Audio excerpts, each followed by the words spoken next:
दोस्तों, ये आप जो वीडियो देखने जा रहे हैं, ये वीडियो पहले लाइव हो चुका है। तो अगर जिन भी दर्शकों ने इस वीडियो को जब ये लाइव हो रहा था तब देखा था, तो ये उनके लिए नहीं है, ये उन दर्शकों के लिए है जो उस कार्यक्रम को देखना चूक गए हैं। तो यूट्यूब का भी कहना है कि अगर वीडियो सेक्शन में अगर आप डालें तो उसके नोटिफिकेशंस जो हैं थोड़े ज़्यादा लंबे समय तक जो है वो दर्शकों को मिलते रहते हैं। तो उसी उद्देश्य से इसको हम फिर से डाल रहे हैं वीडियो सेक्शन में। व्यूज बढ़ाने का कोई उद्देश्य नहीं है, पर उद्देश्य सिर्फ इतना है कि बातचीत ज्यादा से ज्यादा लोगों तक पहुंचे। और इसीलिए जिन लोगों ने इसको देखा हुआ है, ये उनके लिए नहीं है। चाहे तो वो देख सकते हैं, लेकिन मूलतः ये वीडियो हम फिर से इसलिए अपलोड कर रहे हैं ताकि जो लोग चूक गए हैं उन तक वो नोटिफिकेशन पर पहुंचते हैं, और वो अगर इसको देख पाते हैं तो वो देख सके। ये कारण है। तो आप इसको देखें। दोस्तों नमस्कार, स्वागत है आप सभी का आप ही के इस मंच पर जिसका नाम है मयूर जानी ऑफिशियल। आज 25 तारीख है। वैसे हर महीने होती है 25 तारीख। ये वो वाला मामला नहीं है कि 30 हो या 31 हो, 25 तो हर महीने हो जाती है। उसी के बाद फिर जो है वो 30 आती है या 31 आती है। और जून महीना भी है तो हर साल जून महीना भी होता है। लेकिन फिर आज का दिन विशेष इसलिए है क्योंकि आज 25 जून है और 25 जून 1975 को तत्कालीन प्रधानमंत्री इंदिरा गांधी के दौर में देश पर आपातकाल इमरजेंसी लगाई गई थी, और जिसका रोना धोना और पता नहीं क्या क्या, ये जो आजकल चड्डी गैंग से जो लोग जाने जाते हैं, वो काफी एक अरसे से लगातार छाती पीट पीट कर जो है वो कर रहे हैं और इसको विशेष दिन के रूप में मनाते हैं। आमतौर पे तो संसद इस समय चल रही होती, इस बार नहीं है, अदरवाइज संसद में इसकी निंदा का प्रस्ताव भी पारित होता है। और जैसे ये एक तरह का संदेश इस नई पीढ़ी को, जो कि व्हाट्सएप से बाहर निकलती नहीं है, उनको और उनके मतलब उम्र के पड़ाव के आसपास के लोगों को ये दिया जाता है कि भाई कांग्रेस जो थी वो बड़ी तानाशाह पार्टी थी और है। उनकी जो मुखिया थी इंदिरा गांधी जी, वो बहुत बड़ी तानाशाह थी, और इनके जो ये पोते हैं पोती हैं तो उनमें भी वही तानाशाह के जो है वो लक्षण है। इसलिए आप जो है इनसे सावचेत रहिए, मतलब सचेत रहिए, उनसे आप उनकी छलावे में ना आ जाए। और इस तरह की बहुत अनाप शनाप बातें, बेसलेस बातें भारतीय जनता पार्टी और राष्ट्रीय स्वयंसेवक संघ के लोग और उनकी जो भी उनकी और भी जो चड्डी गैंग के लोग हैं वो सब करते रहते हैं। कांग्रेस काफी लंबे अरसे तक इन सब आरोपों को या बहुत सारी इस तरह की जो उल जलूल बातें थी उनको सुनती रही, ठीक से जवाब दे नहीं पा रही थी। आज के दिन कुछ उल्टा चित्र है। आज जो है, आज के दिन अगर आप सुबह से देखिएगा तो एक तो मल्लिकार्जुन खड़गे साहब ने एक प्रेस वार्ता की जो बड़ी सटीक थी, और उसके अलावा सोशल मीडिया पे इनको मुंह तोड़ जवाब दिया जा रहा है। और ये चड्डी गैंग के लोग जो हैं मुंह छुपा के भागते हुए दिखाई दे रहे हैं बहुत सारी जगह पे। हम आज इस कार्यक्रम में ये बात करने वाले हैं कि खैर ये लोग तो उल जलूल बातें करते रहते हैं, इनका स्वभाव ये है, लेकिन हकीकत क्या थी? वो जो 25 जून 1975 के दिन जब आपातकाल घोषित करना पड़ा, तो ऐसा क्या था उस देश में? 1971 में बांग्लादेश को अलग किया, पाकिस्तान के साथ युद्ध में भव्य जीत हासिल की, इंदिरा गांधी की लोकप्रियता अपने चरम पे थी। तो 1975 में, मतलब कि 4 साढ़े 3 साल में क्या हो गया कि वही इतनी लोकप्रिय नेता अचानक से क्या इतनी बुरी बन गई, लोगों की नजर से इतनी गिर गई? और गिर गई अगर तो क्या कारण था? ऐसा क्या था जिसने इंदिरा गांधी को आपातकाल की घोषणा करने पर राष्ट्रपति को मनाने के लिए मजबूर होना पड़ा? क्योंकि हर तरह से जो आपके पास वर्जन पहुंच रहे हैं आमतौर पे, वो जो वर्जन्स हैं वो वर्जन्स हैं जो कि एंटी इंदिरा गांधी है या एंटी कांग्रेस जो सोच रखते हैं वो लोग। लेकिन इसको ऑब्जेक्टिवली कोई देखने की कोशिश करे तो क्या दृश्य आएगा सामने? क्या उस समय के जो तथ्य है वो बाहर आएंगे, हम उसको समझने की कोशिश करने वाले हैं। ना इंदिरा गांधी का पक्ष लेना है, ना उनके खिलाफ जाना है, ना हाँ ये जो चड्डी गैंग है उनकी उनकी झूठ की पोल तो खोलनी, ये बात सच है, क्योंकि वो लगातार झूठ फैला रहे हैं। पर हो सके उतना निरपेक्ष और स्थिर रह के हम इस पूरी जानकारी को आप तक पहुंचाने की कोशिश करने वाले हैं। और इस कार्य में हमारे साथ बहुत बड़ा सहयोग जो आज देंगे वो एक हमारे काफी वरिष्ठ मित्र हैं, बहुत ही वरिष्ठ पत्रकार और लेखक रह चुके हैं। कांग्रेस की विचारधारा से वो सहमति रखते हैं, इसमें कोई दो राय नहीं है। लेकिन पीयूष बबेली जी जो है वो एक ऐसे व्यक्ति हैं और एक ऐसा व्यक्तित्व है जो मैं मानता हूं कि आज के दिन जब बात करेंगे तो कांग्रेस को बचाने या तो उनके बचाव में नहीं होंगे, लेकिन आज जब हमसे अभी आएंगे, मिलेंगे और हमसे हम जब बात करेंगे हम उनसे, तो तथ्य और साक्ष्य जो है उसको रखेंगे आप सबके सामने, ताकि उस समय उस दौरान क्या हुआ था उसका एक जो पहलू है जो कि चौंकाने वाला है और छुपाया रखा जाता है वो उजागर करें, ये हम उनसे उम्मीद रखेंगे आज। तो मैं उनका स्वागत कर लेता हूँ, जोड़ देता हूँ। पीयूष जी बहुत बहुत स्वागत है आपका, आपने वक्त निकाला बहुत इस पे, आपका बहुत बहुत धन्यवाद सर।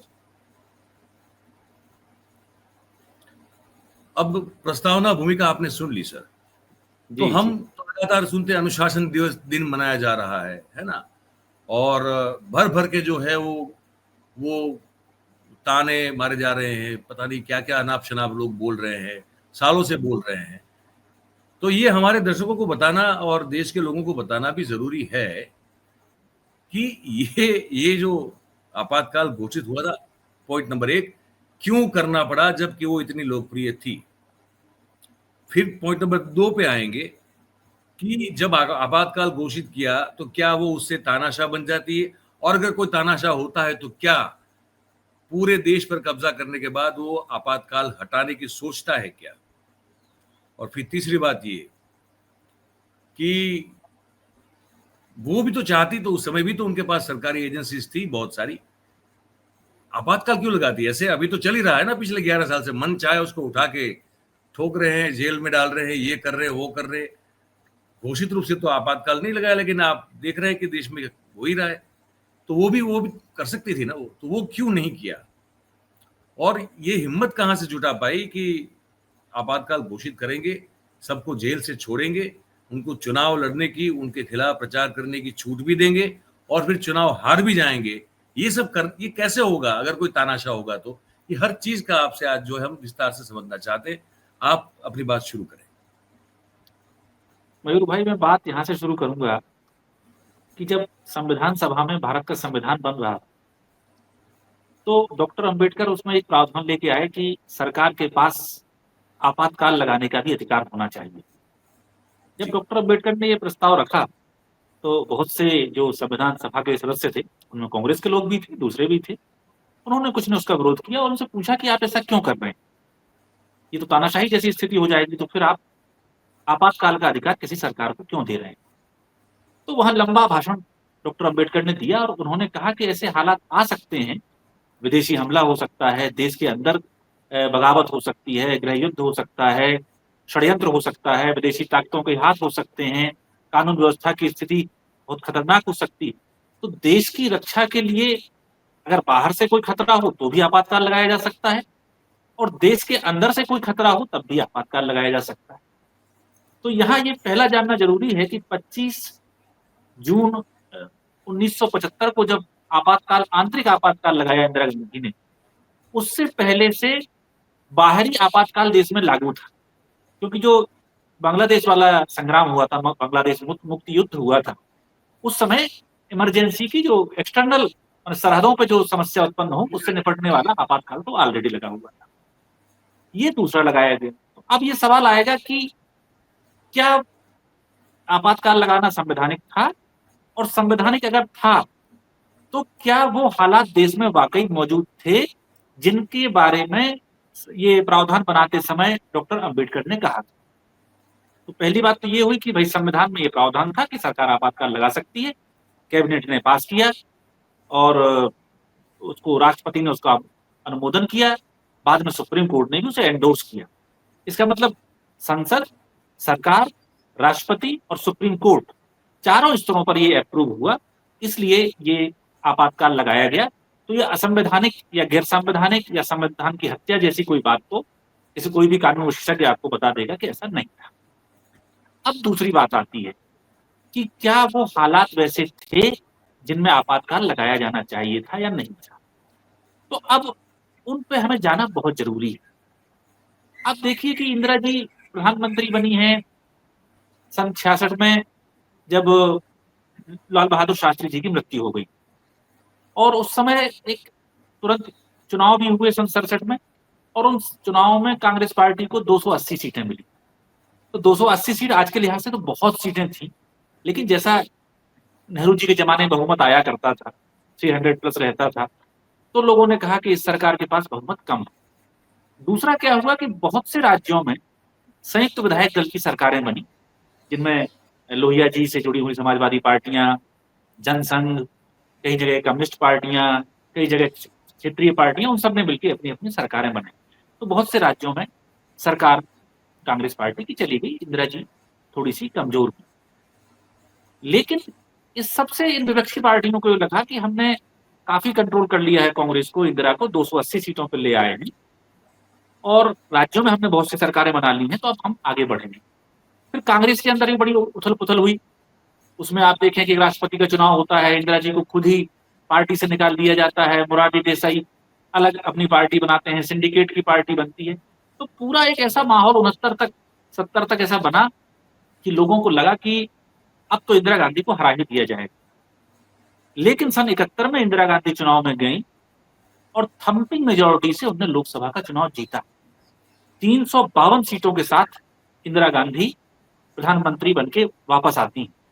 यह गौर करने की बात है कि अभी कोई ये युद्ध उन्माद में वो नहीं जीती, क्योंकि प्रधानमंत्री बनने के बाद, चुनाव जीतने के बाद बांग्लादेश का युद्ध हुआ है। जनवरी फरवरी के आसपास ये चुनाव हो रहा है, मार्च में वो दोबारा प्रधानमंत्री बनती हैं, और बांग्लादेश का युद्ध होता है अक्टूबर में। तो इस तरह का नहीं कि जो आजकल की सरकारों को रहता है कि हम युद्ध उन्माद भड़काएं और उसको टेलीविजन पे दिखाएं और उससे चुनाव जीत जाएं। नहीं, वो युद्ध से चुनाव नहीं जीती, वो अपनी जगह आ गई। इस जबरदस्त जीत से पूरे, और फिर बांग्लादेश का युद्ध हुआ, और उसमें तो इंदिरा जी ने जिस तरह से पाकिस्तान के 2 टुकड़े कर दिए और अमेरिका के सामने भी सरेंडर नहीं किया, किसी भी तरह के हालात में वो झुकी नहीं, और अटल बिहारी वाजपेयी को भी उन्हें दुर्गा कहना पड़ा। तो उनकी लोकप्रियता अपने चरम पे पहुंच गई। तब विपक्ष को लगा कि अब हम इस महिला को कैसे चुनाव हराएं, इस कांग्रेस पार्टी को हम कैसे निजात पाएं। हमने पूरी ताकत लगा ली, हम सब लोग एक हो गए, हम सब मिल गए, देश के आर्थिक हालत खराब हो गए, सब होने के बावजूद इनकी लोकप्रियता बढ़ती जा रही। तब इसका पहला प्रयोग आपके राज्य गुजरात से शुरू हुआ। आपको अच्छी तरह से याद होगा सन 73 में जो गुजरात नवनिर्माण आंदोलन हुआ था। जी, मैं आज की कसौटी पे अगर उसको आप देखेंगे, वो छात्रों का एक आंदोलन था। उस समय कांग्रेस के मुख्यमंत्री चिमन भाई पटेल, चमन भाई पटेल जी मुख्यमंत्री थे, चिमन भाई पटेल। और हॉस्टल के मेस का वो बिल पड़ जाने के कारण वो मेरे आंदोलन। मेरे मेरा मेरा जो जहाँ पल बढ़ के बड़ा हुआ वाकानेर, उसके बिल्कुल करीब मोरवी है, और मोरवी जी। की इंजीनियरिंग कॉलेज है, LE इंजीनियरिंग कॉलेज, वहां इसकी शुरुआत हुई थी। जी, इसकी शुरुआत हुई। अब आप देखिए, छात्र आंदोलन हुआ, लेकिन उसके पीछे सारी उस समय की जनसंघ, विद्यार्थी परिषद, RSS सब उसमें शामिल हो जाते हैं। और उसको पूरा देखिए तो 2-3 महीने तो वहां ऐसा हुआ, कितनी हड़तालें हुई, कितनी बसें जलाई गई, सरकारी जो दफ्तर थे उनमें आग लगाई गई, अखबारों के दफ्तरों में आग लगाई गई। हिंसा का जो प्रचंड उन्माद उस समय फैलाया गया, और ऐसे समय पे जबकि देश में महंगाई इसलिए बढ़ रही थी कि 2 या 3 सूखे लगातार पड़ चुके थे, अमेरिका से मिलने वाली आर्थिक सहायता बंद हो चुकी थी, और भारत 2 युद्ध लड़ चुका था। इनके कारण से जेन्युइन समस्याएं आई थी, उनके कारण ये महंगाई बढ़ी थी, लेकिन उसका इस्तेमाल पूरा सा पूरा छात्रों के नाम पे किया गया। अब क्लॉज बाय क्लॉज देखिए, तो मीटिंग होती है, छात्र सहमत हो जाते हैं, एक अंडरस्टैंडिंग बन जाती है कि हम हड़ताल वापस ले लेंगे। उसके बाद दूसरा गुट एक तैयार किया जाता है, वो फिर उपद्रव शुरू कर दिया जाता है। पूरा ईपीडब्ल्यू में उस समय का इतिहास, पूरा बड़ा वृत्तांत, 2 अंक ईपीडब्ल्यू ने छापे थे। तो आप देखिए कि उसमें एक कोई ऐसी साजिश साफ साफ समझ में आती है कि छात्रों का नाम लेके RSS, अखिल भारतीय विद्यार्थी परिषद, जनसंघ पीछे से उसको पूरा कर रहे थे। तो छात्रों का नाम इसलिए लिया जा रहा था कि उसे न्यूट्रल आंदोलन कहा जा सके। तो वो आंदोलन छात्रों का मुखौटा लगा के RSS और जनसंघ और विद्यार्थी परिषद दक्षिणपंथी संगठनों का पूरा आरोप वो था। और ये वो लोग थे जो चुनाव में अभी कुछ समय पहले हारे थे। फिर ये मांग बढ़ती गई, हिंसा बढ़ती गई। तब मोरारजी देसाई जो कांग्रेस पार्टी को छोड़ के इंदिरा गांधी से विरोध करके बाहर आ गए थे, उनने कहा कि वो आमरण अनशन पे बैठ गए कि मुख्यमंत्री का इस्तीफा होना चाहिए। नहीं, पहले इसमें थोड़ा सा मैं मिस कर गया। तो ये बात हुई कि चिमन भाई पटेल का इस्तीफा करा। तो इंदिरा गांधी, जिनकी 90% विधानसभा सीटें थी गुजरात के चुनाव में, उस लेडी ने स्वीकार कर लिया कि हम चिमन भाई पटेल को हटा देते हैं मुख्यमंत्री पद से। नए मुख्यमंत्री बन गए। नए मुख्यमंत्री बन गए तो अब भ्रष्टाचार के चिमन भाई पटेल ना बन के वो नए मुख्यमंत्री के ऊपर सारा दबाव हो गया। फिर किस लेवल तक गया कि चुनी हुई सरकार, 90% सीट वाली सरकार को आप हटाइए, और नहीं हटाते हैं तो आप सबको जो पढ़ा होगा, देखा होगा कि कुछ विधायकों से इस्तीफे लिखवाए गए जबरदस्ती। जिन्होंने इस्तीफे नहीं लिखे उनके बच्चों को तक किडनैप कर लिया गया। विधानसभा के अध्यक्ष बीमार होकर हॉस्पिटल में भर्ती थे, वहां कुछ लड़कों का झुंड पहुंच गया और हॉस्पिटल से खिड़की से उठाकर उन्हें बाहर फेंक दिया। इस तरह की हिंसा और उन्माद उसमें हो रहा है, छात्रों को मुखौटा बना के। इंदिरा जी ने इसे भी बर्दाश्त किया। उसके बाद मोरारजी देसाई जो चुनाव में बुरी तरह से हार चुके थे, हाशिए पे जा चुके थे, वो इंदिरा गांधी के सामने आमरण अनशन पर बैठे कि आप इस सरकार को हटाइए, भंग करिए। तो इंदिरा गांधी ने 90% सीटों वाली अपनी सरकार को भी बर्खास्त कर दिया और विधानसभा निलंबित हो गई। फिर भंग हुई, फिर ये दोबारा आमरण अनशन पर बैठे और बोले कि आप चुनाव कराइए। तब इंदिरा जी ने चुनाव कराया। दुनिया के किसी भी देश के इतिहास में कोई ऐसा तानाशाह हुआ है जो जान रहा है कि मेरे पॉलिटिकल अपोनेंट्स मुझसे चुनाव नहीं जीत पाए हैं, तो ये छात्रों को मुखौटा बनाकर ये सब काम कर रहे हैं, जो हिंसा का सहारा ले रहे हैं, जो षड्यंत्र का सहारा ले रहे हैं, जो देश विरोधी ताकतों से मिल रहे हैं, उनके सामने एक बार झुकता है, 2 बार झुकता है, 3 बार झुकता है। इंदिरा जी का इतना सब करने के बाद क्या हुआ कि ये लोग जयप्रकाश नारायण जी को बुला लाए, जो पुराने गांधीवादी, उनकी एक महान छवि थी। उनके अंदर एक बहुत भावुक भी व्यक्ति थे। अगर उनका पूरा भारत छोड़ो आंदोलन के समय से देखें तो इनके पास कोई छवि और इमेज नहीं थी, इसलिए इन्होंने फुसला कर, बहला कर, जो भी कह के जेपी को ये सामने लेके आए। जो प्रयोग इन्होंने गुजरात में किया था, अब वही प्रयोग इन्होंने बिहार में चालू किया। वहां गफूर साहब मुख्यमंत्री थे। ऐसा बहुत कम समय आता है जब भारत में कहीं किसी मुसलमान को मुख्यमंत्री बनने का मौका मिले, लेकिन उस समय गफूर साहब थे। और लंबे समय बाद, कम से कम 11 साल बाद या 10 साल, 7-8 साल के वाकई में वहां 10 सरकारें बदली थी। जैसे तैसे एक स्थिर सरकार आई थी। सेम गुजरात मॉडल को बिहार में रिपीट किया जाने लगा। बड़े पैमाने पर हिंसा, उन्माद, विद्यार्थी परिषद का पूरी तरह से इन्वॉल्व होना। तब इंदिरा जी ने कहा कि नहीं, ये तो एक षड्यंत्र चल रहा है कि चुनाव ये जीतना नहीं चाहते, बिना चुनाव जीते सरकारों को गिराने की ये साजिश चल रही है, मैं इसके आगे नहीं झुकूंगा। उसके बाद भी एक बार जेपी को उन्होंने मिलने के लिए बुलाया और जेपी से पूछा कि अगर मैं गुजरात की जो सरकार है उसको भी भंग कर देती हूँ, जैसे मैं बिहार की सरकार भी भंग कर देती हूँ, वहां से भी मुख्यमंत्री हटा देती हूँ, चुनाव करा देती हूँ, जैसे कि हमने गुजरात में कराए, तो क्या ये आंदोलन खत्म हो जाएगा? तो जयप्रकाश नारायण ने कहा कि मैं इसकी गारंटी नहीं दे सकता। तब इंदिरा जी ने कहा तो ठीक है, फिर जब आप ऐसा कर ही क्यों रहे हैं तो फिर चुनाव में जाइए और चुनाव में जो मुकाबला होगा देखा जाएगा। तो आप इस जो मैंने 4-5 मिनट में सारा घटनाक्रम सुनाया, इसको आप पूरा पढ़ेंगे तो ये लगभग गृह युद्ध जैसे हालात पैदा कर दिए थे। लॉ एंड ऑर्डर कहीं बचा नहीं था। पॉलिटिकल पार्टियां पूरी तरह से इसमें इन्वॉल्व थी, वो कोई गैर राजनीतिक आंदोलन नहीं था। ये सब षड्यंत्र इंदिरा गांधी बर्दाश्त करती हैं। अब ये बात लगाते हैं कि इंदिरा गांधी ने साहब इसलिए इमरजेंसी लगा दी क्योंकि इलाहाबाद हाई कोर्ट ने उनका चुनाव को अवैध घोषित कर दिया। चुनाव अब इस पे आ जाते हैं तो अवैध कैसे था? 1971 में जो वो रायबरेली से जीती, उस चुनाव को उन्होंने अवैध कहा। क्या गलत काम किया था इंदिरा गांधी ने? तो उनके ऊपर आरोप लगा कि एक तो जो मंच बना था उसे बनवाने में राज्य सरकार की भूमिका थी, दूसरा जो पोडियम था और पोडियम पे जो लाउड स्पीकर था, माइक था, वो माइक आपने सरकारी इस्तेमाल कर लिया है, ये उनके ऊपर आरोप लगा। और वहां के जो इलेक्ट्रिसिटी जो थी, ये आरोप था ना कि जो लाइट का तार खींचा वो आपने अवैध रूप से खींचा था, ऐसा भी कुछ था मेरे ख्याल से। अब इसमें आते हैं बात कि ये किसने किया? ये कांग्रेस पार्टी ने किया था, क्या ये केंद्र सरकार ने किया था, क्या ये इंदिरा गांधी ने किया था? तो अभी मैंने जो 67 से बात शुरू की थी, सन 67 के बाद संयुक्त विधायक दल की सरकार बनी थी, और वही संयुक्त विधायक दल की सरकार माने अपोजिशन की सरकार उत्तर प्रदेश में थी। प्रधानमंत्री के प्रोटोकॉल के तहत उत्तर प्रदेश की सरकार ने ये सारी व्यवस्थाएं की थी। तो अगर इसमें से कोई चीज इलीगल भी थी तो उसके लिए इंदिरा गांधी या केंद्र सरकार दोषी नहीं थी, वो वहां की राज्य की सरकार ने किया। दूसरा, उन पर कहा गया कि उनके जो सलाहकार थे मिस्टर कपूर, कि उनका इस्तीफा प्रॉपर नहीं हुआ। इस्तीफा वो दे चुके थे, वहां स्वीकृति में कुछ देर हुई। और इस पर सबसे उस हाईकोर्ट के निर्णय पे अलग अलग टिप्पणियां आई हैं, लेकिन एक मशहूर पत्रकार कुलदीप नैयर, जो खुद भी कुछ समय के लिए इमरजेंसी में जेल गए थे, उन्होंने एक टिप्पणी की थी कि ये तो ऐसा हो गया कि पार्किंग की पर्ची न कटाने पर किसी कमिश्नर को हटा दिया जाए। इस तरह से इतनी छोटी सी बात के लिए इंदिरा गांधी का जो निर्वाचन है उसे अवैध घोषित करना एक बहुत गलत तरीके की बात थी। लेकिन एक बात हो गई, इंदिरा जी इसके खिलाफ सुप्रीम कोर्ट गई। सुप्रीम कोर्ट ने फैसला दिया कि वो अपने पद पर बनी रह सकती हैं, आगे फैसला होगा। और उस एक पत्र आज ही मैंने ट्वीट किया, काफी चल रहा है। आरएसएस के सर्वसंघचालक बाला साहब देवरस ने इंदिरा जी को पत्र लिखा।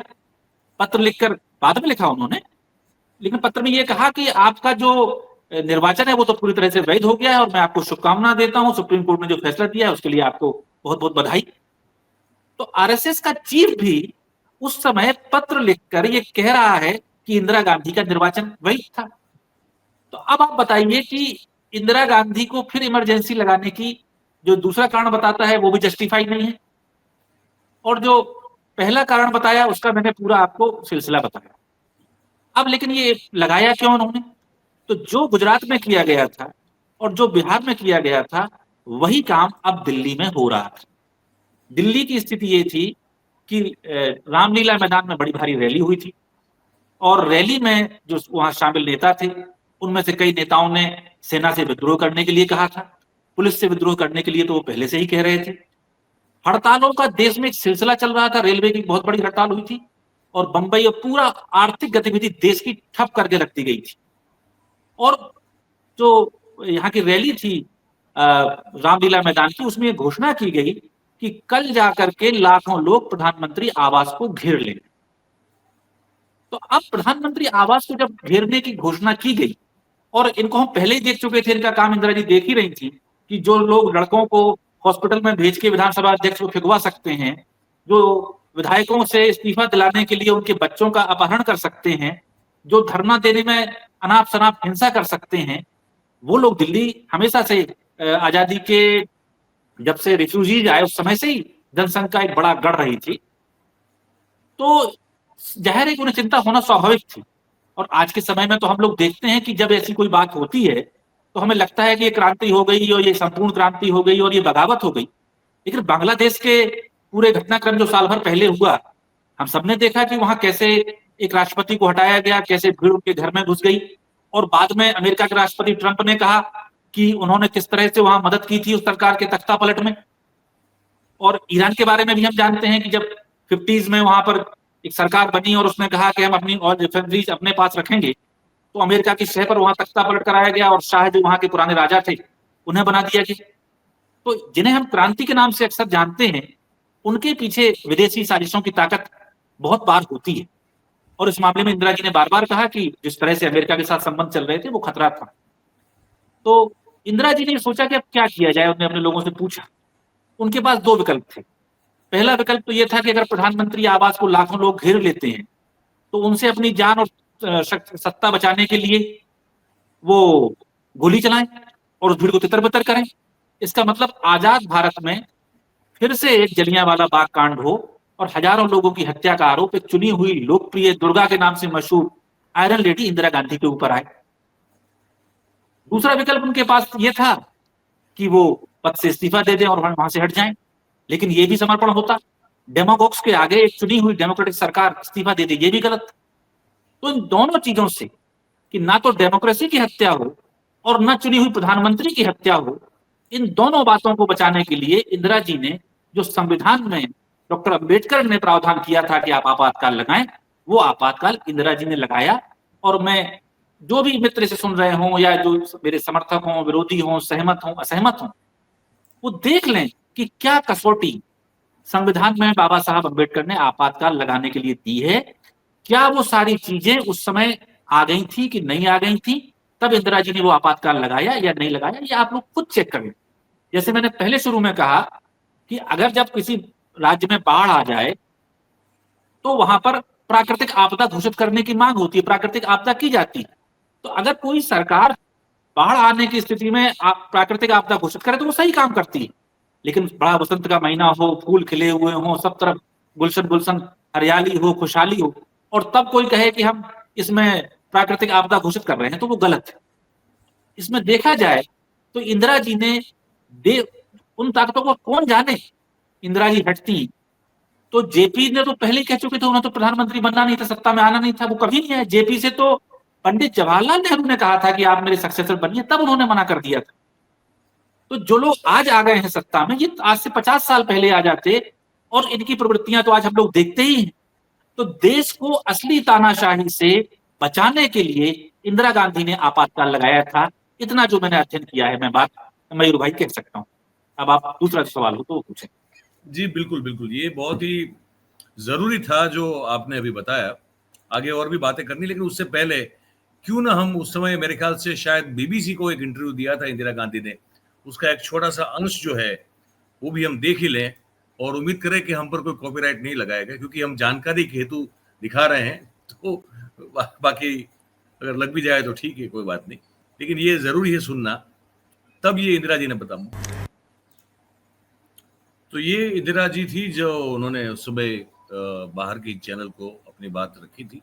उनको पूछा गया कि क्यों आपने आपातकाल लगाया, तो उन्होंने, जो अभी हम और पीयूष भाई बात कर रहे थे और पीयूष भाई ने जो बहुत सारी चीजें विस्तार से बताई, इंदिरा जी ने उसको ब्रीफ में बताया कि कोई आह्वान दे रहा था कि अगर बैलेट से नहीं जीतेंगे तो बुलेट से जीतेंगे।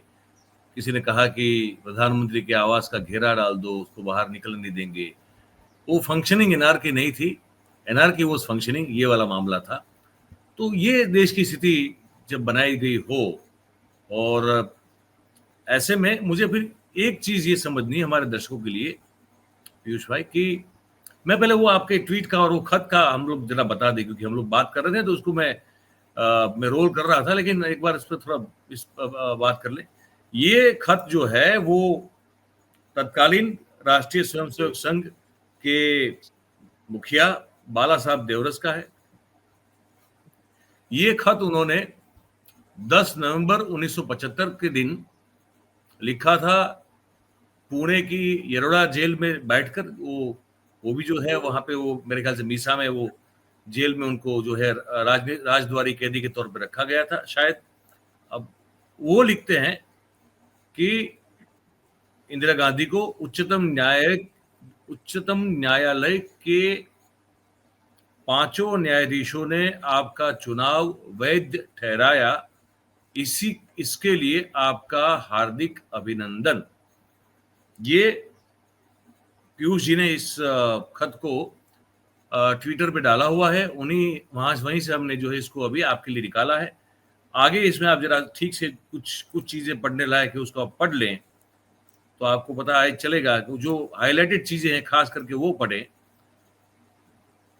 है ना, तो वो आपको समझ में आएगा कि एक तो वो खुद कह रहे हैं, अभिनंदन दे रहे हैं उनको उनके मामले में, वो जो उनकी चुने जाने वो फैसला उसको वैध करार दिया गया 5 जजों के द्वारा, उस पर अभिनंदन दे रहे हैं। और आगे फिर जो कह रहे हैं वो सुनने लायक है। आप जरा इसको सुनिएगा, आगे आएगा अभी एक पोर्शन और आएगा जो मैं आपको पढ़ के सुनाऊंगा। एक तो यहाँ पे कह रहे हैं कि संघ को आपने फासिस्ट कहा और फासिज्म माने झूठ का प्रचार, ऐसा भी कहा है। अफवाह फैलाने इत्यादि बातें करने का जो आरोप आपने संघ पर लगाया है वह पूर्णतः निराधार है। अखबारों पर सेंसरशिप लागू करने के बाद समाज में अनेक अफवाहें फैलती हैं, इस बात की दुनिया भर में मिसालें हैं।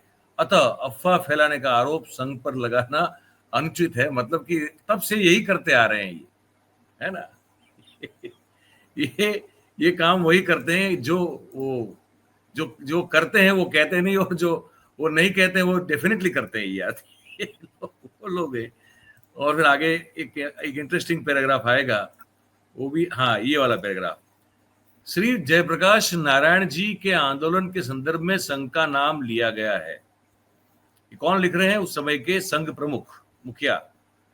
गुजरात आंदोलन, बिहार आंदोलन, जिनके संबंध में सरकार की ओर से संघ का नाम बार बार बिना कारण जोड़ा गया, अतः मेरा उसके बारे में कुछ कहना क्रम प्राप्त होगा या इन आंदोलनों कहना, हाँ, इन आंदोलनों से संघ का कुछ भी संबंध नहीं है।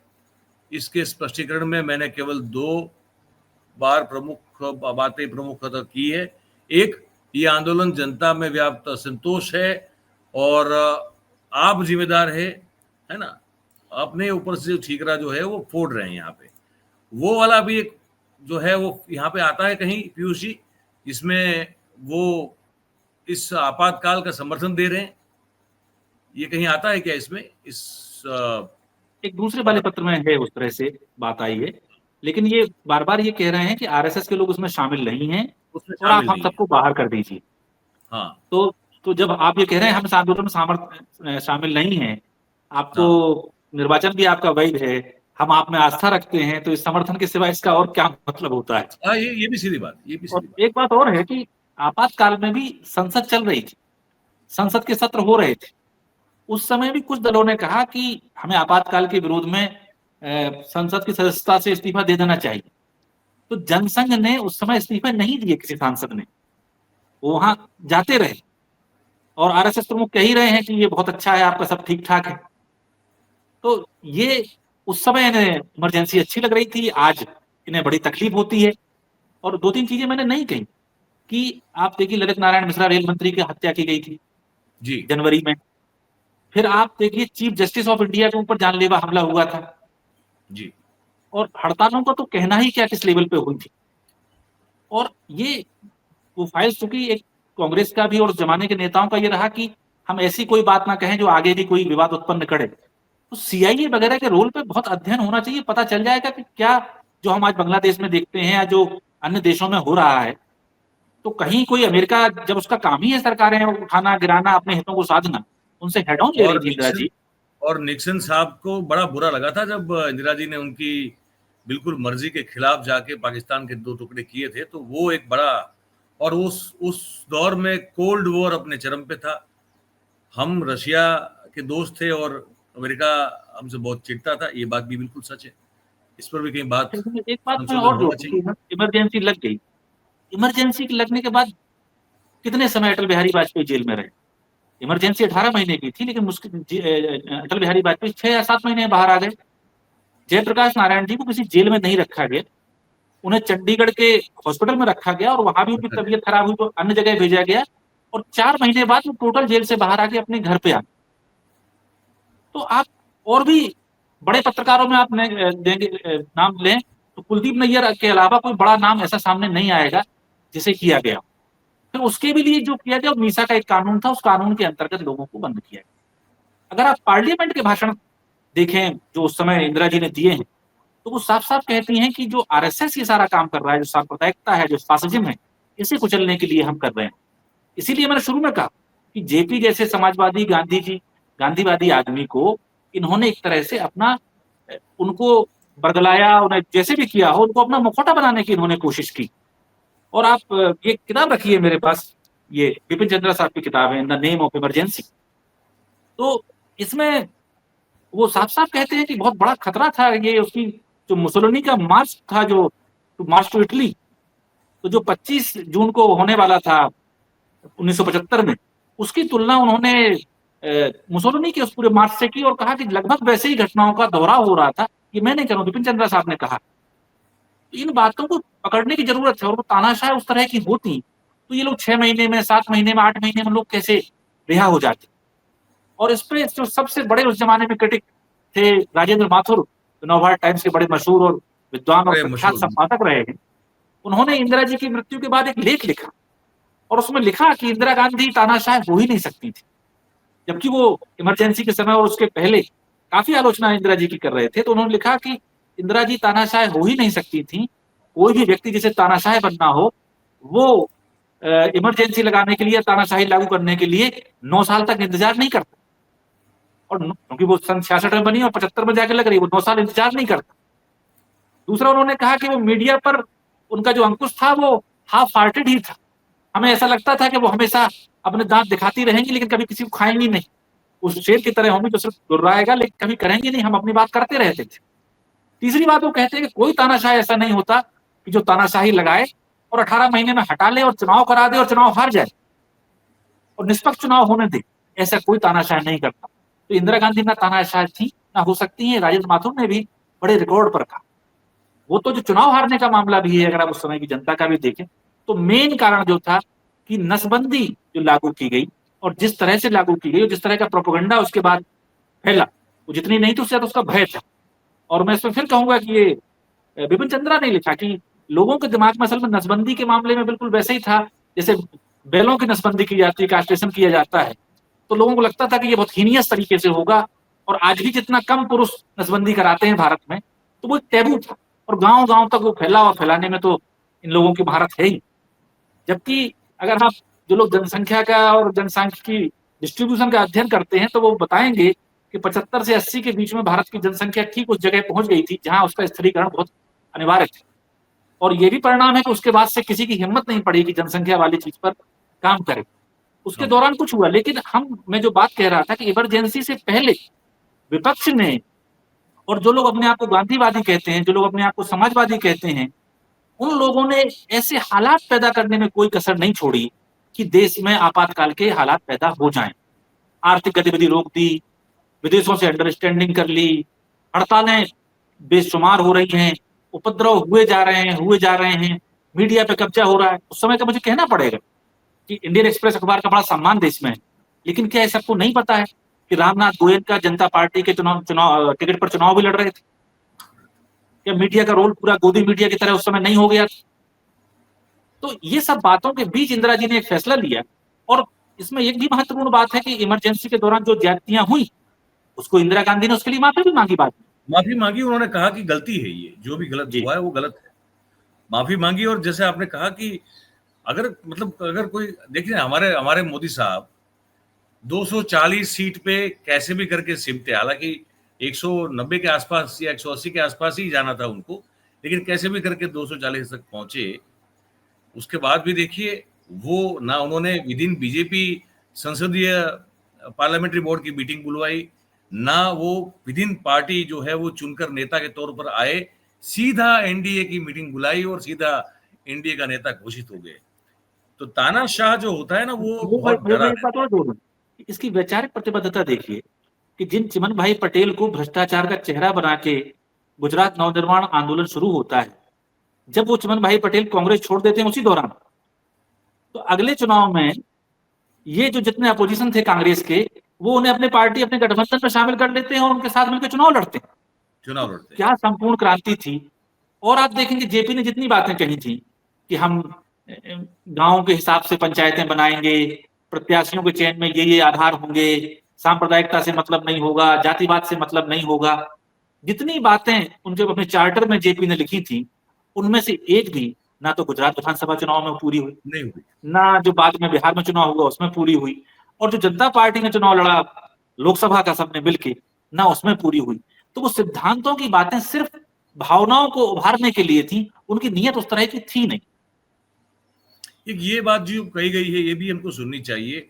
मेरे ख्याल से रतनलाल जी हैं, ये अच्छे एक हमारे दलित समाज के लिए, मतलब कि हमारे जो पिछड़े और वंचित है उनके लिए एक अच्छे थिंकर की भूमिका में दिखते हैं, लंडन है, मेरे ख्याल से वही है इनकी ये स्पीच है छोटी सी, इनको भी सुनना चाहिए। चल रही थी Rahul ji, and I was watching closely what is going on. Indira ji पे बहस हुई, इमरजेंसी पे बहस हुई। मैं उम्मीद कर रहा था कम से कम इंडिया अलायंस का एक मेंबर ऑफ पार्लियामेंट, एक कांग्रेस का दलित मेंबर ऑफ पार्लियामेंट पर्टिकुलरली उठे संसद में और ये बोले कि मैं इंदिरा गांधी के डिफेंस में खड़ा हुआ हूं बोलने के लिए। यह बोलना चाहिए था। क्यों? इमरजेंसी का एक पार्ट हो सकता है। किससे दिक्कत थी इंदिरा गांधी से? वो थी बैंकर्स, पूंजीपति, राजे रजवाड़े और विदेशी ताकत। क्योंकि जिस समय दुनिया दो पोल में बटा हुआ था, इंदिरा जी ने भारत को एक महाशक्ति बना दिया, किसी को पता भी नहीं लगा, बांग्लादेश का चित्र बदल गया। उससे कौन लोग नाराज थे? उससे कौन नाराज था? प्रीवी पर्स जाने से कौन नाराज था? जमींदारी उन्मूलन से कौन नाराज था? बैंक के नेशनलाइजेशन से कौन नाराज था? वो पूरा पहला कू था, वो भारतीय गणराज्य इंडियन रिपब्लिक के खिलाफ पहला विद्रोह था, वो जो जेपी लेड मूवमेंट था। और इंदिरा जी पे, मैं तो बाबू जगजीवन नाम है, इंदिरा जी को पढ़ रहा हूं, लगातार पढ़ रहा हूं, अभी पढ़ रहा हूं, और इस पे खुल के ये भी तो एक इंटरेस्टिंग पॉइंट ऑफ व्यू है, जहां पे आपने ये जो हमारे भाई है वो जिक्र कर रहे हैं कि भाई बैंकों का राष्ट्रीयकरण भी हुआ था, प्रीवी पर्स भी उसी दौरान जो है वो सब जो है वो चले गए थे, और जमींदारी प्रथा पर भी जो है उसी दौरान वो उसको अमेंड किया गया था, जमीन वाले बैंकों का जो राष्ट्रीयकरण का मुद्दा है, आप ध्यान करिए तो मोरारजी देसाई ने कांग्रेस से और इंदिरा गांधी की कैबिनेट से इस्तीफा ही इसके खिलाफ दिया था कि आप बैंकों का राष्ट्रीयकरण कर रहे हैं। जी जी बिल्कुल। तो जो प्रो पीपुल, और मैं ये भी नहीं समझ में आता है कि जो कई लोग कहा समाजवाद के नाम पे हम ये बात कर रहे हैं, तो इमरजेंसी के पहले और इमरजेंसी के दौरान जितने कदम उठाए इंदिरा गांधी ने, वो तो समाजवाद की ही कसौटी हैं। अगर राजाओं का प्रीवी पर्स खत्म किया जा रहा है तो ये समाजवादी एक फैसला है, एक लेफ्टिस्ट फैसला है। अगर बैंकों का राष्ट्रीयकरण किया जा रहा है, किसके लिए किया जा रहा है? कि आम आदमी का एक्सेस बैंकों तक हो सके, तो वो एक उस तरह का फैसला है जिसे हम समाजवादी फैसला कहेंगे। और सिर्फ यही काम नहीं हो रहा, उसके आप देखिए कि ये बना था बैंकों का राष्ट्रीयकरण, तो ये तेल कंपनियों का भी राष्ट्रीयकरण उसी दौरान हुआ है। जी बिल्कुल। फिर इंश्योरेंस को जो जीवन बीमा बनी, इसका राष्ट्रीयकरण उसी दौरान हुआ है। तो प्रो पीपुल, जनता की सुविधा की जो चीजें प्राइवेट हैंड्स में थी, उन्हें इंदिरा गांधी सरकार के हाथ में लाई ताकि लोगों तक वो पहुंच सके। तो ये सारे के सारे समाजवादी ही काम हो रहे थे। और ये भी आप याद रखिए कि भारत के संविधान में समाजवादी शब्द जो संविधान की भूमिका में गणराज्य लिखा गया, वो भी इमरजेंसी के दौरान ही हुआ। और इमरजेंसी में एक और बहुत महत्वपूर्ण काम हुआ जिसकी तरफ लोगों का ध्यान नहीं जाता है। सिक्किम एक अलग देश हुआ करता था, हमारा रक्षित देश था लेकिन अलग देश था। उस समय उसका भारत में विलय भी इंदिरा गांधी ने इमरजेंसी के समय में ही कराया। तो उनका कोई जोर इस बात पे नहीं था कि हम सबको कुचल दें, सत्ता हासिल कर लें, तानाशाह बन जाएं, शहंशाह हो जाएं। नहीं, वो तो ये देख रहे थे कि पिछले 4 साल से उन्हें पब्लिक की डिलीवरी करने में जो अंकुश लगाए जा रहे हैं, जो हड़तालों का, उपद्रव का, धरने का, प्रदर्शन का, हिंसा का, गोलीबारी का, बमबाजी का, अपहरण का, ये पूरा जो सिलसिला चल रहा था, ये विशेष सर्किल, एक विष चक्र जो चल रहा था, इसको कैसे रोके? तो उसे रोकने के लिए उन्होंने इमरजेंसी लगाई। और आगे भी इतिहासकार जब अध्ययन करेंगे तो अगर मान लीजिए इंदिरा जी की 10% गलती निकलेगी, तो 90% गलती उन लोगों की निकलेगी जो आरएसएस, विद्यार्थी परिषद, दक्षिणपंथी संगठनों के हाथ में पूरी तरह से खेल गए और उनके इशारे पर देश में एक अलग तरह का काम करने लगे। क्योंकि आप देखें तो जो समिति बनी थी यहाँ पर दिल्ली में, आयोजन की समिति थी, उसमें अरुण जेटली थे विद्यार्थी परिषद की ओर से, जो इमरजेंसी के ठीक पहले आयोजन होना था। नानाजी देशमुख उसमें शामिल थे। तो पूरे आरएसएस के लोग थे। संगठन के, जेपी के पास कोई संगठन तो था नहीं, जेपी के पास एक नाम था, संगठन तो आरएसएस के पास था, विद्यार्थी परिषद के पास था। तो उससे निपटा कैसे जाए? जी मयूर भाई।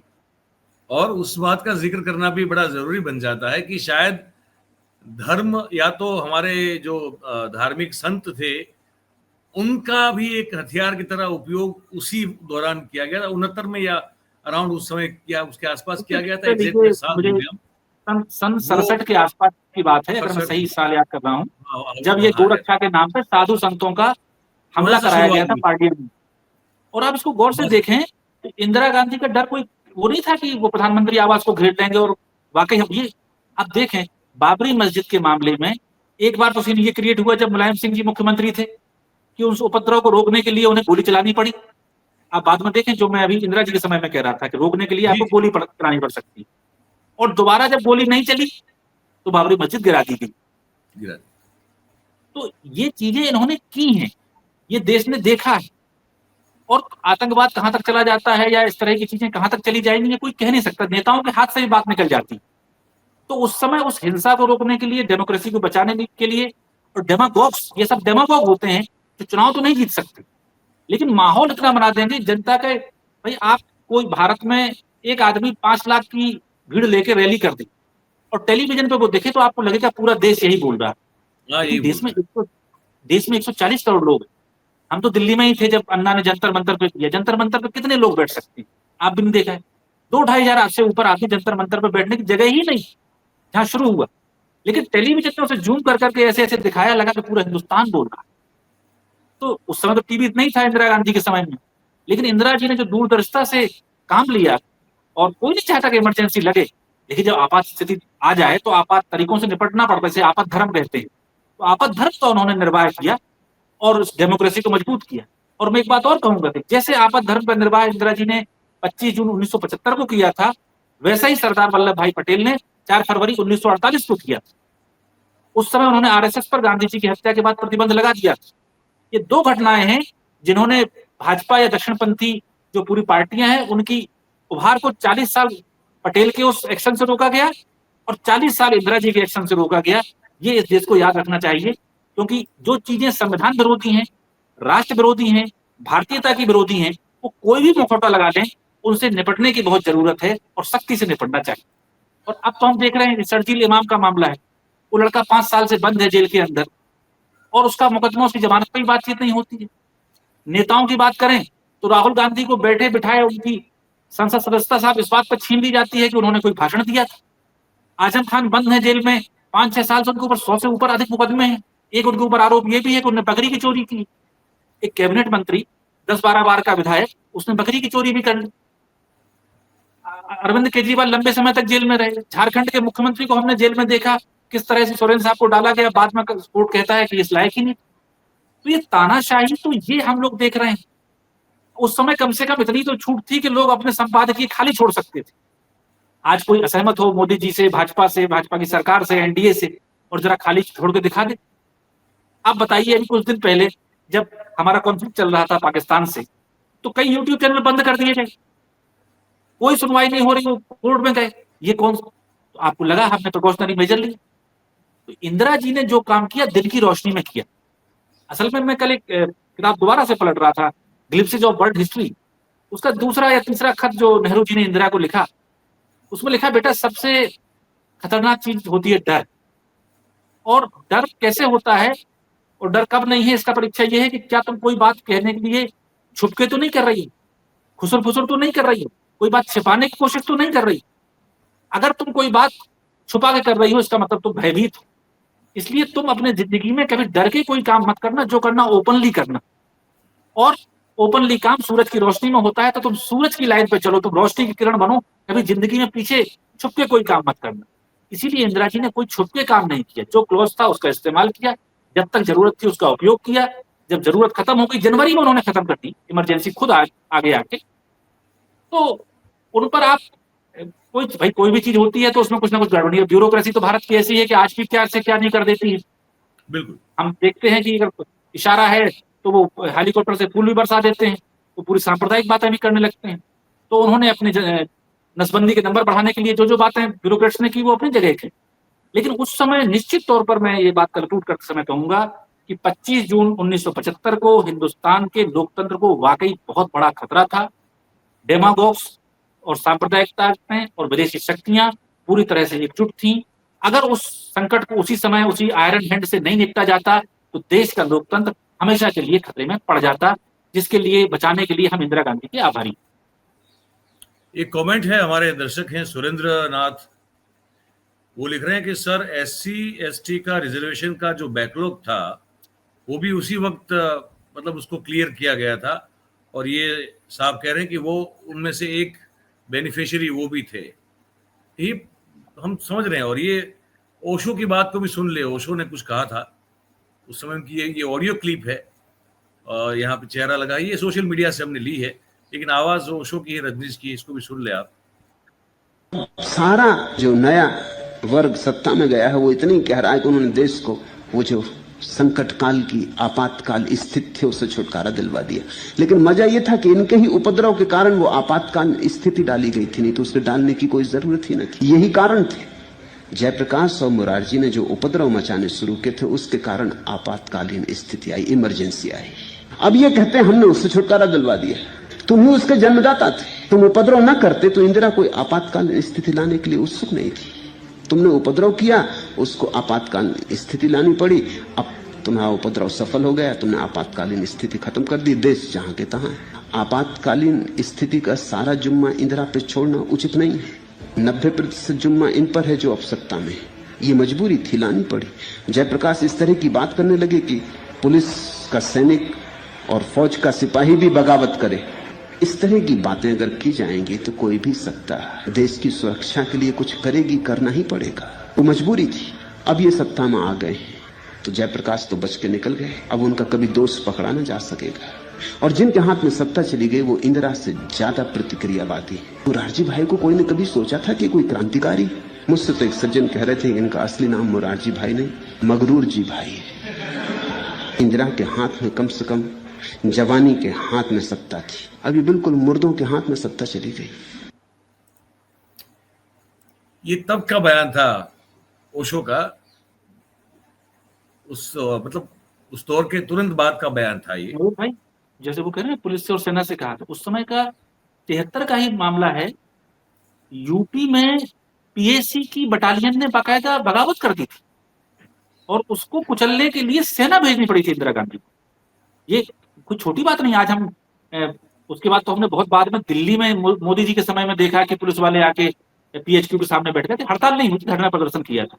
लेकिन पीएसी की बटालियन बाकायदा बगावत कर दे और सेना को उसे कुचलने के लिए भेजना पड़े, तो ये गृह युद्ध जैसे हालात नहीं है तो कौन से हालात है। और दूसरी बात जो मैं कहूंगा कि जो पूरे गांधी आश्रम है और लोक सेवा संघ है, इसके संस्थापक तो विनोबा भावे थे और विनोबा जी से प्रभावित होकर जेपी इस आंदोलन में आए थे और विनोबा जी बार बार मना कर रहे हैं। विनोबा जी 1 साल के मौन पे थे। जेपी ने खुद, में ये मेरे पास ये जेपी की भी किताब रखी हुई है, तो इसमें जेपी ने खुद लिखा है कि विनोबा जी 1 साल के मौन पे थे। उन्होंने अपना मौन तोड़ के जेपी से कहा कि आप ये मत करिए। और इसमें सबसे ज्यादा नुकसान किसे हुआ? सबसे ज्यादा नुकसान उस लोक सेवा संघ को ही हुआ। आप देखें कि वो विभाजित हो गया, 2 टुकड़ों में बटा।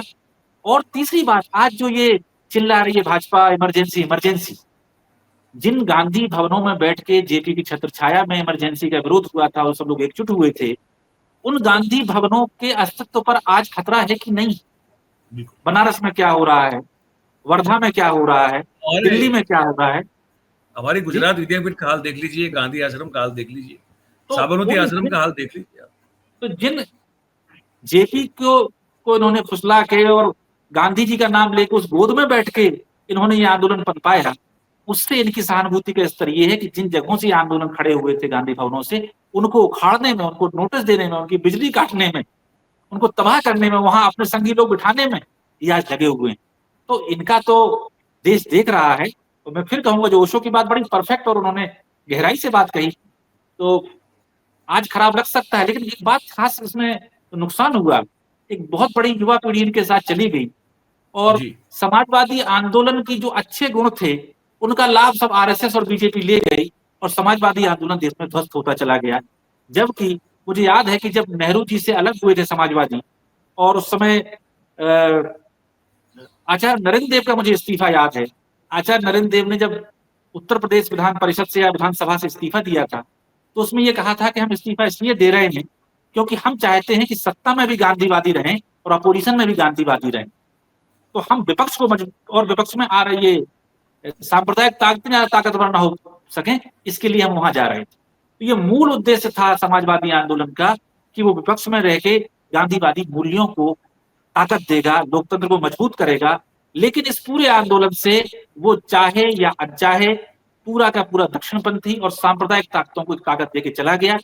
और 75 का आप सबने देखा, उसके बाद ये 77 में जीत के आए, 2 साल में चले गए।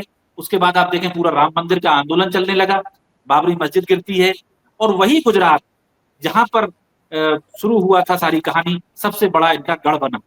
तो जाहिर है कि एक क्राइम के मामले में होता कि बेनिफिशियरी कौन है, तो अगर आप पाएंगे जेपी तो बेनिफिशियरी है नहीं, गांधी आश्रम तो बेनिफिशियरी है नहीं, लोक सेवक संघ तो बेनिफिशियरी है नहीं, कांग्रेस तो है नहीं, लेफ्ट भी नहीं, तो फायदा कैसे मिला? वो सारा का सारा आरएसएस और उस समय बीजेपी तो थी नहीं, जनसंघ था, इन्हीं लोगों को सारा फायदा मिला। तो ये सब चीजें सामने ही। एक बयान बहुत पुराना आर्काइव जो है, अभी मैं एक्स में कुछ अकाउंट को फॉलो करता हूं, वहां से मुझे संजय गांधी का एक ऐसा बयान मुझे मिला है जो शायद मैंने इससे पहले कभी सुना नहीं था। इमरजेंसी को लेकर है ये, एक सुन ले, फिर हम जो है थोड़ी बात में मतलब थोड़ी देर में इसको कंक्लूड कर देंगे पूरी बातचीत को। इसमें मैं चाहूंगा अगर वो मैं लगा पाऊं उसकी, अब वो एमपेक फाइल है कि नहीं वो एक देखना पड़ेगा, लेकिन अगर वो हो तो मैं कोशिश करूंगा कि इसको मैं चलाऊं। संजय गांधी का एक बयान है, वीडियो है दूरदर्शन का है उस समय का, देखते हैं ये लगता है कि आप नहीं लग जानते पाता है। हैं कि बहुत साल हुए हिंदुस्तान में अंग्रेजों का राज होता था। अंग्रेज हिंदुस्तान में आए किस लिए थे? वो यहाँ इसलिए आए कि उन्होंने सुना था कि हिंदुस्तान सारी दुनिया में सबसे धनी मुल्क है, तो यहाँ पे हिंदुस्तान का धन लेने आए। और जब यहाँ आए तो उन्होंने देखा कि सिर्फ धनी मुल्क नहीं है, लेकिन एक बहुत शक्तिशाली मुल्क भी है। लेकिन फिर भी उन्होंने यहाँ कब्जा कर लिया। और कब्जा कैसे करा? ऐसे करा कि उन्होंने ये देखा कि जितने हिंदुस्तानी यहाँ हैं सारे आपस में झगड़ते रहते हैं, और एक दूसरे को आपस में झगड़वा दिया और अपना कब्जा ले लिया। अभी हाल में हिंदुस्तान में कुछ ऐसी शक्तियां पैदा हो गई थी जो फिर से हमें आपस में झगड़ा करवाना चाहते थे। कभी विद्यार्थियों से कहते थे कि पढ़ाई छोड़ दो, दंगा फसाद करो, बसें जला दो, रेल जला दो, सरकारी इमारतें वो जला दो। ये किस लिए कहते थे? कारखाने में जो मजदूर काम करते हैं उनसे कह देते थे कि स्ट्राइक करो, काम ना करो। अब पहले हमने देखा है कि जब दंगा फसाद होता है तो मुल्क का क्या नतीजा होता है। मुल्क का ये होता है कि हम कमजोर हो जाते हैं और बाहर वालों के नीचे दब जाते हैं। पिछले जून में यहाँ इमरजेंसी आ गई। जैसे ही इमरजेंसी आई, एकदम से हिंदुस्तान की पैदावार बढ़ गई। जितने विद्यार्थी थे एकदम से पढ़ने लग गए, सब लोग अपने काम में लग गए। जो दाम इतनी तेजी से बढ़ रहे थे, सारी दुनिया में बढ़ रहे थे। कोई और मुल्क नहीं है दुनिया में जो अपने बढ़ते हुए दाम को काबू कर सका है। एक सारी दुनिया में मुल्क हिंदुस्तान है जहां दाम सिर्फ बढ़ने से नहीं रुक गए, घटने लग गए। जो चीजें मिलती नहीं थी, जो काला बाजार था, ये सारा मिट गया, चीजें मिलने लग गई। जो स्मगलिंग चलती थी वो रुक गई। हिंदुस्तान की आम जनता का तो बहुत फायदा हुआ है। हिंदुस्तान के जो मजदूर हैं उनका तो फायदा हो गया है। आखिरी कार्यक्रम जो हमने लिया है युवा कांग्रेस से, वो है सफाई का। सफाई के तो सब फायदे आप जानते ही हैं। बीमारियां कब कम फैलेंगी, हमारी रहन सहन अच्छी हो जाएगी। तो ये भी एक आंदोलन हमें तेजी से आगे बढ़ाना है, और ये सब हम अपने अपने गांव में कर सकते हैं। अपने अपने गुट बना लें और हर हफ्ते का या हर महीने के लिए एक गली को पूरा साफ कर लें, तो एक साल में पूरा गांव चमक उठेगा। और ऐसे ही गुट अगर हर एक मोहल्ले में बन जाएं, हर एक मोहल्ले में एक एक गली को साफ करते जाएं, तो पूरे शहर भी चमक जाएंगे। ये मैंने पहली बार सुना है। ये मतलब इस तरह का संजय गांधी का कोई आर्काइव मैं ढूंढता रहता हूँ, चीजें मिले तो, लेकिन ये मिला तो मुझे लगा कि आज इस मौके पे इसको भी बताना चाहिए। संजय गांधी का अगर आप बात सुने तो वो कहीं ना कहीं थोड़ा इसको लग रहे हैं कि इमरजेंसी को जस्टिफाई कर रहे हैं। हम लोग यहाँ इमरजेंसी को जस्टिफाई करने के लिए नहीं बैठे हैं, हम ये बात करने के लिए बैठे थे और बैठे हैं कि क्यों लगानी पड़ी, और क्या इंदिरा गांधी जिस तरह से लोगों के दिमाग में ये ठोसा जा रहा है लगातार दशकों से कि वो तानाशाह थी, क्या वो तानाशाह थी। तो जो हमारी बातचीत में निकल के आ रहा है वो ये कि लगानी पड़ी, उससे कारण हमने सब आपको जो है तथ्यों के साथ, साक्ष्य के साथ बताएं। संघ समर्थन में था, संघ के मुखिया इनकी तारीफ कर रहे थे और हार्दिक अभिनंदन दे रहे थे, ये भी हमने आपको दिखाया। और अगर वो तानाशाह होती तो हमने कहा, पीयूष भाई ने बहुत साफ कहा और बहुत सही बात है कि कुर्सी ये 240 पे आके भी जो है संसदीय दल की बैठक करवा के चुन के नहीं आए ऐसे नेता हैं जो अभी सत्ता में फिर से जो है कैसे भी करके बैठ गए। तो अगर वो भी इतनी सत्ता लोलुप होती तो वो भी कभी हटाती ही नहीं। क्यों हटाती, क्यों चुनाव देती, और हार कर चल जाती। वो जेल, लंबी जेल का भी एक आशंका उस समय जताई जा रही थी कि और कोशिश भी की जा रही थी उस समय। ये भी था, ये सब था। उसके बावजूद जैसे पीयूष भाई ने कहा कि वो डरती नहीं थी, और जो लोग तानाशाह होते हैं डरते बहुत हैं, और इसीलिए जो है वो तरह तरह के डर फैलाते भी रहते हैं लोगों में, ताकि उनकी कुर्सी जो है वो बची रहे। पीयूष भाई कोई आखिरी टिप्पणी करना चाहेंगे, फिर हम समाप्त करेंगे इस कार्यक्रम। बस आखिरी टिप्पणी इतना सा करता हूँ कि लोग कहते हैं कि छात्र आंदोलन से सब कुछ हुआ, लेकिन अभी हमने 3-4 साल में जामिया के अंदर अर्धसैनिक बल जाके कितना छात्र छात्राओं को लाइब्रेरी में पीटा है, जेएनयू में कैसे पीटा है, डीयू में क्या हुआ है। क्या उतने बड़े छात्र आंदोलन में इंदिरा गांधी ने किसी हॉस्टल के अंदर ऐसी लाठियां चलवाई थी या गोलियां चलवाई थी? इससे आप समझ जाइए कि असली इमरजेंसी वो थी या असली इमरजेंसी ये है। असली वजह से ये है। तो ये आज हमको पता भी था कि आप शाम को 5 बजे, वैसे हम आते नहीं हैं, आप सब अलग अलग भिन्न भिन्न हमारे दर्शक जो हैं वो शाम वाले अलग अलग हमारे इंडिपेंडेंट जर्नलिज्म के प्लेटफॉर्म पे आमतौर पे होते हैं, लेकिन आज दिन वो था, और फिर भी आपने अचानक से हमने घोषित किया और आप सब लोग बड़े उत्साह से इस बातचीत में पार्टिसिपेट किए।